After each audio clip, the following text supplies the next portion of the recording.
What's going on, everybody? We're back again with another video today to talk about more 1911 stuff. I'm glad you're here and welcome. Really appreciate everybody watching. Man, the channel is still growing like crazy. Patreon's taken off. So, man, so thankful for all of you and for the growth and the enthusiasm for the channel. I'm very, very humbled and grateful. So, let's get right into today's video. So, we're going to be talking about something that has been on my mind for 15 years. It's a phenomenon that I've noticed in 1911 circles, both online, in person, all over the place. And, I just think it's worth discussing. And really, here's the issue.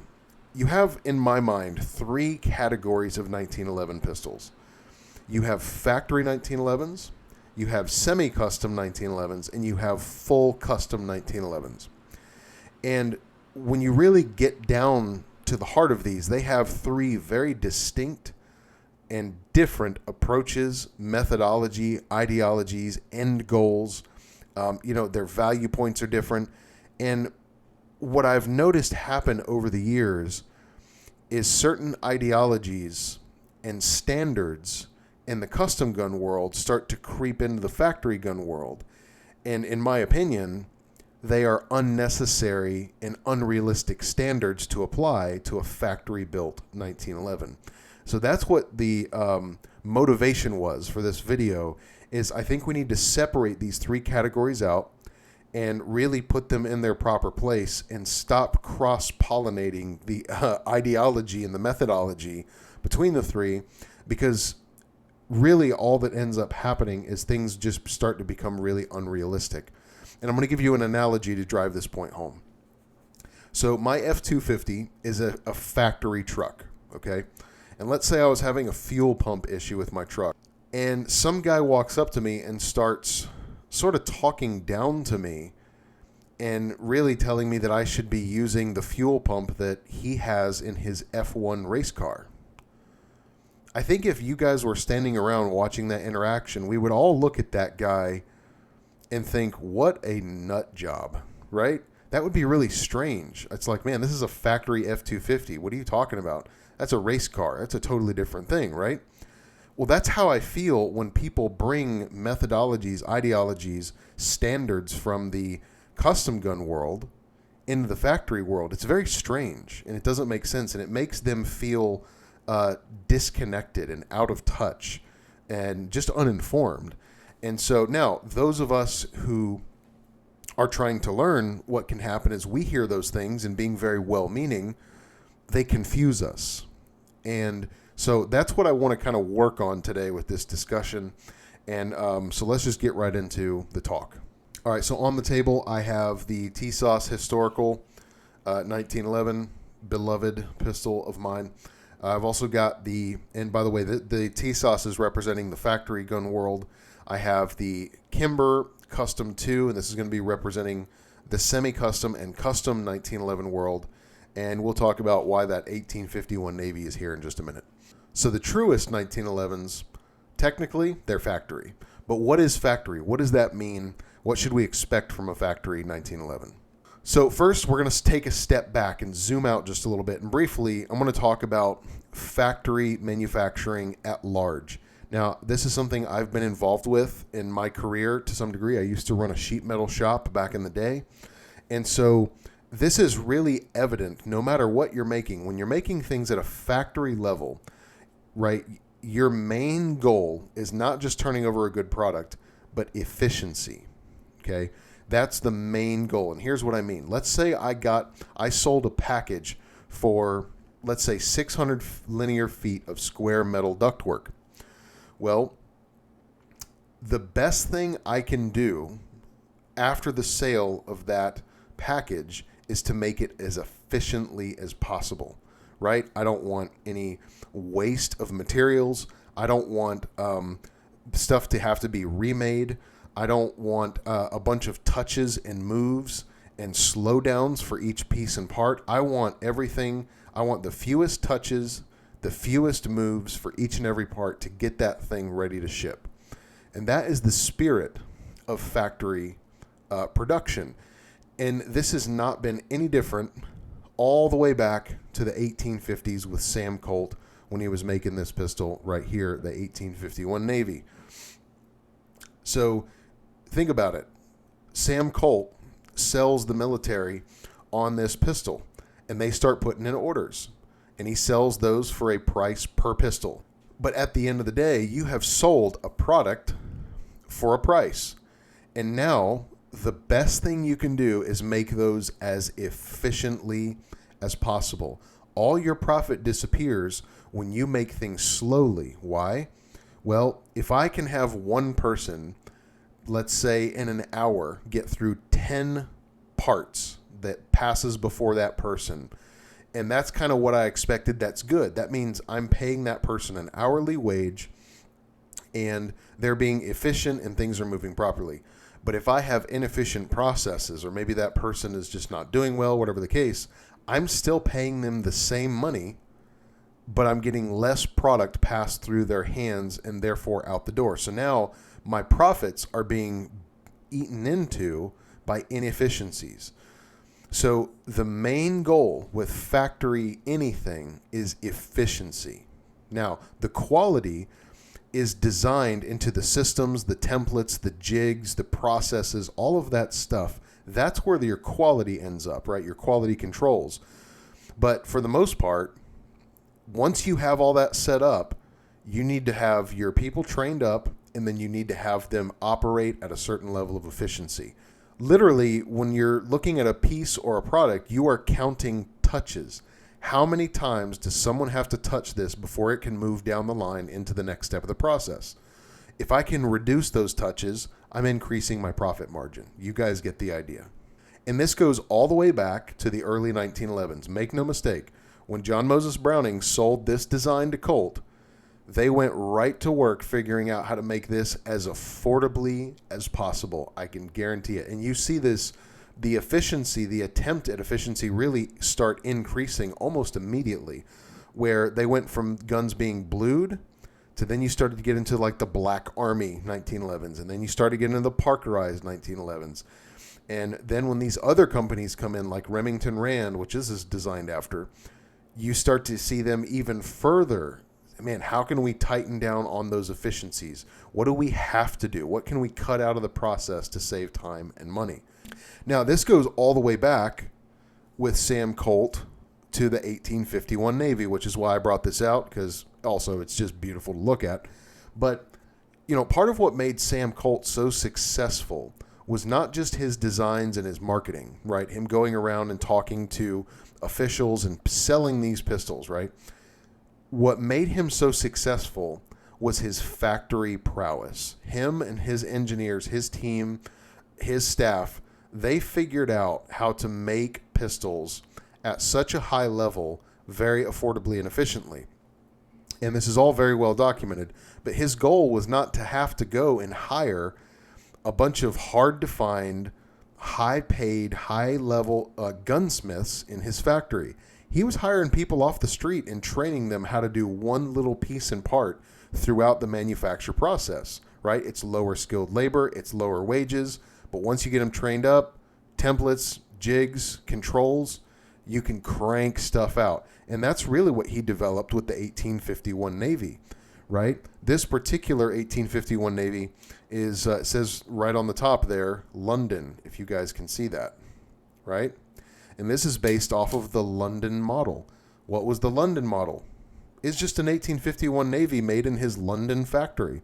He went there, he bought a building, he hired a bunch of people, and he brought the same processes from the U.S. over to that factory so he could sell to the European market. And he didn't have to go hunt down a bunch of high-level gunsmiths. So when we bring this to the 1911, and why are we even talking about all this? That is what a 1911 is at its heart. Is it's a pistol, it's genius, it's beautiful, it's functional, all of those things.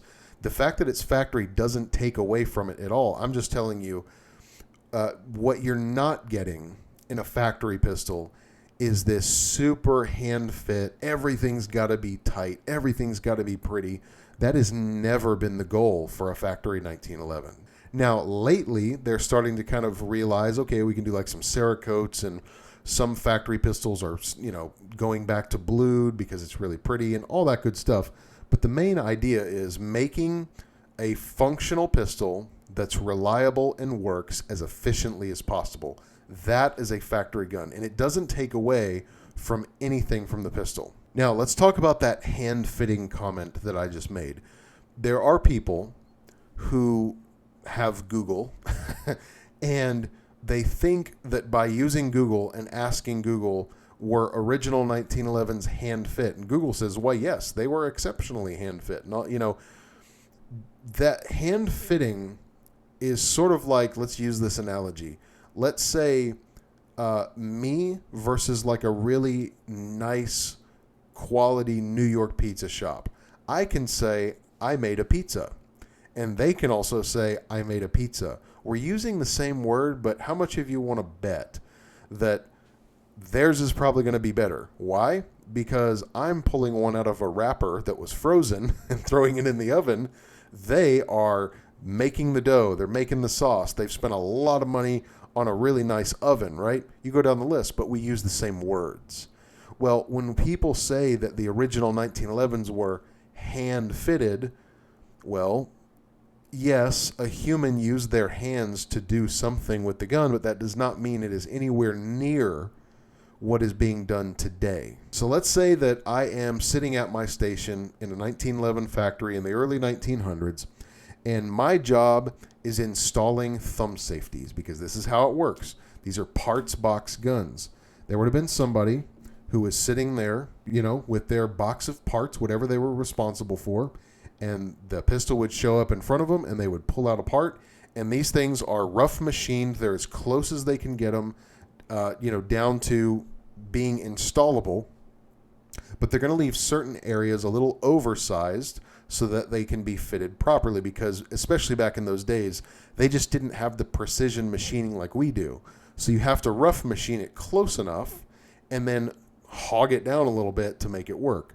So let's say I'm sitting at the bench in the factory. I pull out my thumb safety and I stick it in the pistol, and I can't get it to actuate. Okay, so I'm going to pull it out. I probably have a template or a jig, or I've been trained in some way to know that I'm only allowed to use my file right here, because that's the area that they left a little more material and left a little proud, because we kind of knew there might be some fitting needed here. So here's what hand fitting means. It means they probably have a parameter like do no more than 3 passes with your file at moderate pressure. So 1, 2, 3. Okay, I did my thing. I'm going to install it back in the pistol. I'm going to test it. It works. Congratulations. I'm going to do my safety test. I'm going to check for, certain parameters and tolerances. Down the line it goes. That is what hand fitting means in its truest context for the original 1911s. And even to this day, I can see it right here in front of me. I can actually see that somebody tried to put this in the pistol, and this part here was a little too proud, sat up a little too high, and I can very clearly see file marks where they went a few passes on this area. They stuck it back in, they got it to work, down the line it goes. So that is just a glimpse of what hand fitting would have actually been like in those days, because it's not that much different from now. Same thing goes with the barrels, the slides. They would get them as close as they can, rough machining. They would have jigs, templates, things like that set up, and they would very quickly file things, sand things, do what they got to do, get everything fitted, down the line it goes. So one of the real strengths of the factory 1911, it's really twofold: affordability, reliability. What's great about a factory 1911 is because they're not super hand fitted and actually made too tight, these don't have break-in periods. And this is actually one of the myths that has been carried over from the semi-custom and custom world, that 1911s all have to be broken in. That's not true. In fact, I asked AI to research every 1911 manufacturer that currently exists and read all of their manuals and tell me which ones call for a break-in period in their manual. The only ones who call for a break-in period produce pistols at a semi-custom and custom level. Factory 1911s do not call for that in their manual. Now, you guys hear me harp on 1911s being made properly. You got to have a properly made 1911. What I mean by that is, look, if I go, in fact, I didn't plan on doing this, but let's just do it right now. Let's look at the original 1911 manual all the way from 1912. Okay? So in this book, it says right on the cover, it says Rules for Management, Memoranda of Trajectory, and Description of Ammunition. Now, why did it say that? Well, because they're building the pistol to work with common ammunition, and it gives you the ammunition parameters right here. Specifically, and this is a very important component in 1911 ammunition, is the overall length. And right here it says my max is 1.266 maximum, and my minimum is 1.256. Okay? And this dimension is super important. Why? Because that bullet is going to be pulled off of the magazine and hit the feed ramp. Well, if it's too short, it's not going to hit the feed ramp in time to start making its turn upward. Well, if it's too long, it's going to hit the feed ramp too early and make its turn too early, right? So you see where we're going with this. And then it's going to have to turn up. It's going to have to go up and make contact with the top of the barrel hood. And if it's too short or long, that timing is going to be messed up. Then it has to make its turn into the chamber and go forward. If it's too long, you can have a bullet catch on the rifling and give you a little bit of a problem there. On and on we go. So when I say a properly designed 1911, there are preset parameters for everything, how it's supposed to work. And there's a very short window for all of these pieces and parts and components and bullets and everything. But here's what happens. Let's say, because I wanted to make the gun tighter, now everything is constricted and shrunk and tight, right? And so now, let's say I have a cartridge in the pistol that sits on the proud end, the long end of some of those dimensions in that bullet. But now I've constricted the pistol down. Well, it's not going to work right? And so that's why you start to have reliability issues and break-in requirements for these pistols, because they are outside of the original design. And that is the real strength of a factory 1911, if it's built right, is they are generally reliable out of the box after you put in new springs, good magazines, and lube it up properly. Other than that, if it's built right, it shouldn't have any issues. Now, that leads us into the semi-custom category. Let's talk about that. So semi-custom 1911s, and this is a good example, the Kimber.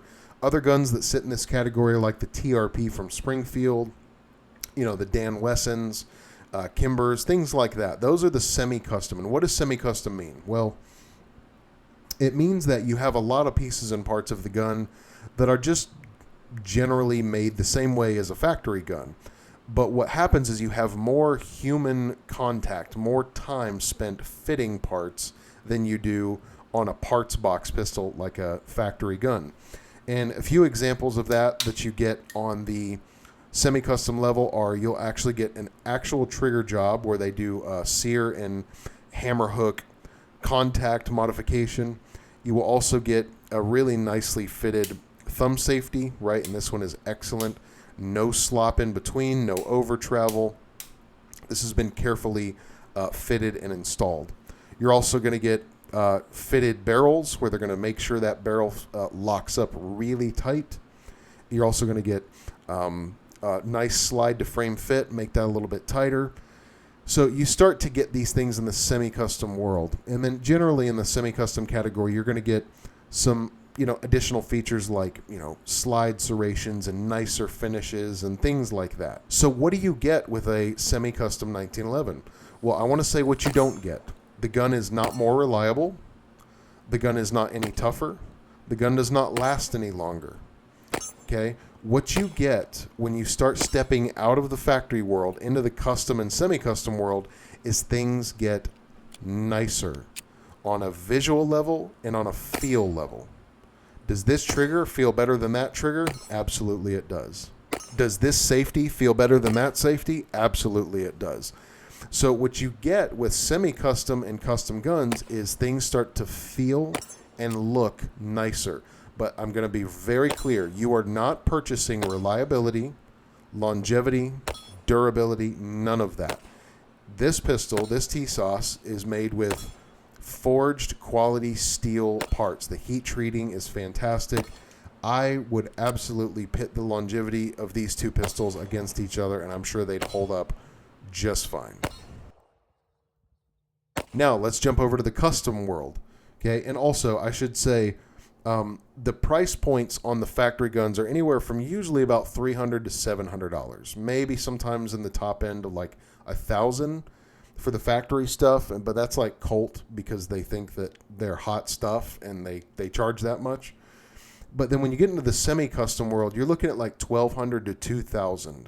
And really, if you're looking for the nicest pistol with, you know, maybe some more features, better fitment, but you don't want to spend a lot, really, the semi-custom market is a very good bang for your buck. And really, when you start to step into the custom gun world, man, you really start getting into that diminishing returns factor really fast. So the strength, the benefit of the factory guns is they're affordable and reliable. The real strength of the semi-custom guns is you start to get into some really nice feeling and looking guns, and they're still, you know, a little more affordable than the custom stuff. But let's talk about the custom guns now. So the custom guns is where we get into like the Nighthawks, the Ed Browns, the Wilsons, the Heirlooms, the Volkmans, the Les Bears. You go down the list, ton of custom shops out there, and they're all great. So what do you get with a custom gun? I'm not trying to be reductive when I say this and sound like I'm against them, but you just get nicer looking, nicer feeling. So again, the guns don't get more reliable. The guns don't get any tougher. They're not any longer lasting. Now, accuracy, you can say that, but I kind of balk at that because human beings are not that accurate. So the idea that my pistol can, you know, shoot a certain size group at 50 yards is really of no benefit to me because I can't shoot that group at 50 yards. Okay, so that's just me, personal preference. But my point is, when you start getting up into more expensive guns, they're just getting nicer on a feel and a visual level. They're not becoming more functional. And it's also worth saying right here, there's nothing wrong with that. If you want to spend the money and get a super expensive custom gun, man, I'm happy for you. Like, they're really great. They're really great. I'm not hating on them at all, but I'm just being realistic. So now that we're at this point, and we've talked about those three categories of pistol, I want to talk about some of the ideas that exist as standards and methodologies in the custom world that creep into the factory world that haven't existed from the inception of this pistol over 115 years ago. But now people bring things up from very recently from the custom world and act like they're absolutely necessary. It's sort of the hot new thing mentality, right? These are the same people that will stand in line for iPhones every year because you have to have the new thing and it's the newest technology and everything else is obsolete, right? It's that mind. Some of these myths are, as we said before, break-in periods. Semi-custom and custom pistols, literally they're asking you to finish fitting the pistol by shooting it. They've made it too tight and they want you to shoot it a bunch so that it wears in kind of naturally as you use it and becomes reliable. They don't start out reliable, they become reliable. Now, is that a terrible thing? Not necessarily, if it's okay with you to do that. And I will say, you know, I know a lot of guys with super custom pistols and they've been shot in, gosh, tens of thousands of rounds ago, and those guns run like a sewing machine. So it is really nice. And you know, really the difference way down the road between a factory and a custom pistol is this one is going to rattle like a tin can full of bolts, and those custom guns are going to feel really slick. They're going to feel nice and tight, even way down the road after you shoot them quite a bit. So that is a nice thing. But that's our first myth, is people take from the custom world the requirement for break-ins because the guns are too tight, and they bring it over to say all 1911s need break-in periods. and it's just not true.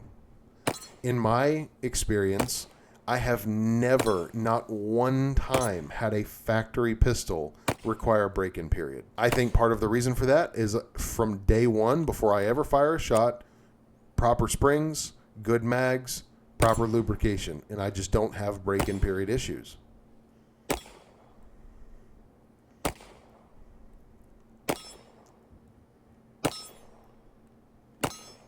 Okay, another myth, that everything has to be tight and tuned. Okay, this is another thing where, think about how this works. People hear that original 1911s had to be hand fitted. Therefore, these custom shops that cost thousands and thousands of dollars, those 1911s are the true 1911s, and therefore these factory 1911s are just cheap pieces of trash that aren't made the right way. It's a very slippery thought process there because it's not true. The factory 1911s are made much closer to the OGs. And really, if you've ever handled these pistols and shot these old pistols, the pre-wars and the Remington Rands from World War II and all these guns, you realize these were not supremely fitted guns. I can tell you that right now. This myth of everything needing to be super tuned and super tight, it's just not true. Particularly, I've seen a lot of people fight with me in the comments about extractors, this particular issue. And in particular, on that issue, the 10-8 performance test, which was developed by a gunsmith, really as a way for him to tune his pistols and test out if under certain conditions that everything is to his standard. But the funny thing is that test was invented in 2007 is when it kind of came online publicly. And so there's this very strange idea that, okay, well, there's a standard test now, and if you don't do it on all pistols, your pistol's wrong. And it's like, well, no, they're not, because they haven't required that test for over 115 years. And now suddenly we're drawing a new line in the sand as a standard. Now, I'm not against, tuning things and blah, blah, blah. But I told you guys, I've only ever had to tune one extractor. And it's very interesting when you talk to people and they say, yeah, man, I had to tune my extractor to get my gun to work right. I always ask, is there anything else you did in that process? And they're like, oh, yeah, I changed magazines. Or, yeah, I changed recoil spring. Or, yeah, this, that. There's always something else. Or sometimes, most of the time, there's something else that accompanied that extractor fix that suddenly made the gun work better. And I think very often it's not the extractor, it's other issues. Now, the extractor is vitally important. It does have to be within a certain specification, but I just reject the idea that everything has to be highly tuned. And the people that believe that, that's okay. We can disagree. We don't have to fight each other about it. But you're going to have to go and explain my entire experience with these pistols for the past 15, 16 years, and all the friends that I have as well, which is not a few, and the gunsmiths who taught me, who would say the same thing. Is it nice to tune an extractor every single gun? Sure. Is it absolutely required? The answer is no, and history bears that out. Okay, another myth that comes from the custom gun world is that 1911s are ammunition sensitive. No, they're not. The only reason custom guns are ammunition sensitive is, like I said, they are literally too tight. They are constricted in their tolerances. And so you have bullets that are frankly too big to be operating in those spaces where they've constricted everything. And so they want you to pick a bullet that fits their overly tight pistols. And then we take that methodology, that ideology, and we swing it over to the factory guns and we say, oh, 1911s are ammunition sensitive. It's just not true. It's not true. You guys, you would laugh if you saw the absolute trash ammo I have shot for the past 15 and 16 years. I have shot the steel Tula stuff. I have shot the aluminum case stuff. I have shot just my own absolutely abused reloads, just garbage reloads where I'm making them quick, fast, and in a hurry, right? I mean, I have shot everything through these pistols, and they just work. Doesn't mean I've never had malfunctions, but they're not consistent. They just happen here and there, just like they do with any other gun. Like in my Glock video I put out, I went out that day with a bunch of World War I and World War II era pistols. The only pistol that had a malfunction that day, the only one, was a Glock 19. Okay, so guns just jam. It's just a thing that happens. But the idea that 1911s are ammunition sensitive, history just doesn't bear that out. It's just not true. Now, ammunition matters. Ammunition does have to be specific. And again, you go back to these manuals all the way from 1912. They're telling you right here, this manual says right on the front, rules for management, memoranda of trajectory, description of ammunition. They're telling you how the ammunition should be manufactured. They're telling you what you should expect, right? And if it's not in these specs, if you're having issues, you literally should look at the ammo. If it's outside of these specs, it's an ammo problem, but it doesn't mean the gun is sensitive. It means the ammo has drifted outside the specification.